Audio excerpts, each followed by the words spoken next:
Assalamualaikum warahmatullahi wabarakatuh. Nama saya Puput Amelia Puspita dengan NPM 101211454. Saya dari kelas B3 Manajemen S1. Di sini saya akan menjelaskan sedikit tentang peran perusahaan dalam pembangunan. Nah, peran perusahaan dalam pembangunan sendiri itu menjadi 3. Yang pertama ada hakikat pembangunan, yang kedua peran perusahaan dalam pembangunan, yang ketiga peran perusahaan sebagai agen pembangunan. Yang pertama, hakikat pembangunan.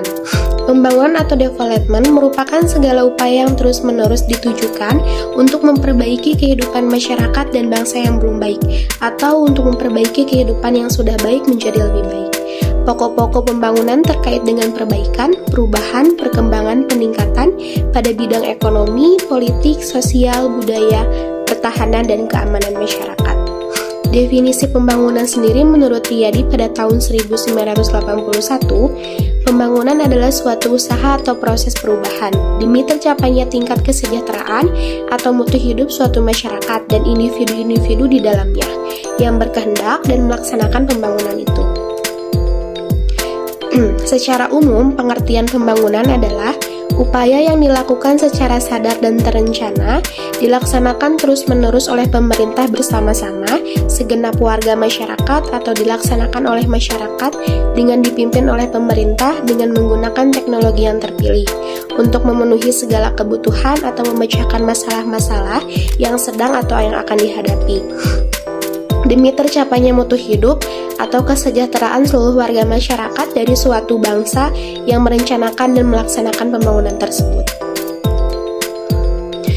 Nah, yang selanjutnya ada peran perusahaan dalam pembangunan. Pengertian perusahaan yang pertama, suatu unit kegiatan yang melakukan aktivitas pengelolaan faktor-faktor produksi, menyediakan barang-barang dan jasa bagi masyarakat, mendistribusikan serta melakukan upaya-upaya lain dengan tujuan memperoleh keuntungan dan memuaskan kebutuhan masyarakat. Yang kedua, setiap jenis usaha yang bersifat tetap dan terus-menerus dan didirikan, bekerja, serta berkedudukan dalam wilayah negara Indonesia untuk memperoleh keuntungan dan atau laba.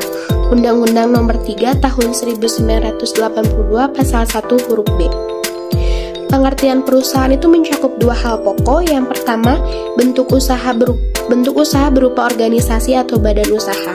Yang kedua, jenis usaha berupa kegiatan dalam bidang perekonomian yang dilakukan secara terus-menerus oleh pengusaha untuk memperoleh keuntungan.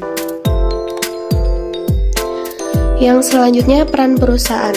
Peran perusahaan dalam bagi perekonomian negara Indonesia. Yang pertama, membantu meningkatkan produksi nasional. Yang kedua, menciptakan kesempatan dan lapangan kerja. Yang ketiga, membantu pemerintah dalam usaha pemerataan dan pendapatan. Yang keempat, membantu pemerintah mengurangi pengangguran. Yang kelima, menambah sumber devisa bagi pemerintah. Yang ketujuh, membantu pemerintah memakmurkan bangsa.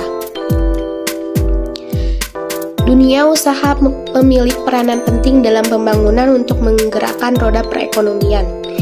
Peran perusahaan dalam kegiatan ekonomi itu ada 3. Yang pertama, menghasilkan barang dan jasa. Yang kedua, sebagai pengguna faktor produksi.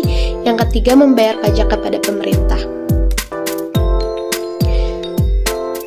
Peran perusahaan dalam pembangunan mencakup yang pertama, peran dalam kegiatan produksi. Kegiatan produksi dapat dilaksanakan bila tersedia faktor-faktor produksi berupa tenaga kerja, uang atau dana, bahan baku atau bahan pembantu dan metode. Yang kedua, peran dalam kegiatan distribusi meliputi fungsi pertukaran, fungsi penyedia fisik, dan fungsi penunjang atau upaya-upaya memberikan fasilitas kepada fungsi-fungsi lain. Yang ketiga, peran dalam menciptakan lapangan kerja dan pendapatan. Yang keempat, peran tanggung jawab sosial dan lingkungan atau guna meningkatkan kualitas kehidupan dan lingkungan yang bermanfaat bagi perusahaan dan lingkungan sosial. Nah, di sini ada peran perusahaan dalam tanggung jawab sosial dan lingkungan dalam pasal 74 Undang-Undang Nomor 40 Tahun 2007. Yang pertama, perseroan yang menjalankan kegiatan usahanya di bidang atau berkaitan dengan sumber daya alam wajib melaksanakan tanggung jawab sosial dan lingkungan.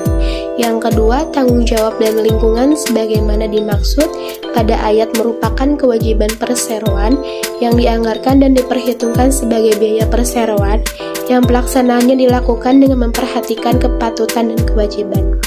Yang ketiga, perseroan yang tidak melaksanakan kewajiban sebagaimana dimaksud pada ayat 1 dikenai sanksi sesuai dengan ketentuan peraturan perundang-undangan. Yang keempat, ketentuan lebih lanjut mengenai tanggung jawab sosial dan lingkungan diatur dalam peraturan pemerintah.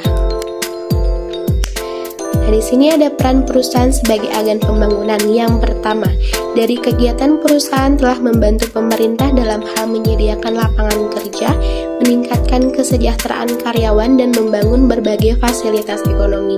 Yang kedua, dalam hal investasi asing menjadi salah satu penyumbang terbesar dalam pembangunan negara, tidak hanya perekonomian secara makro, juga meliputi sektor industrialisasi, infrastruktur, transfer teknologi, kualitas populasi urban, dan lain-lain. Nah, mungkin cukup sekian yang dapat saya sampaikan mengenai materi tersebut.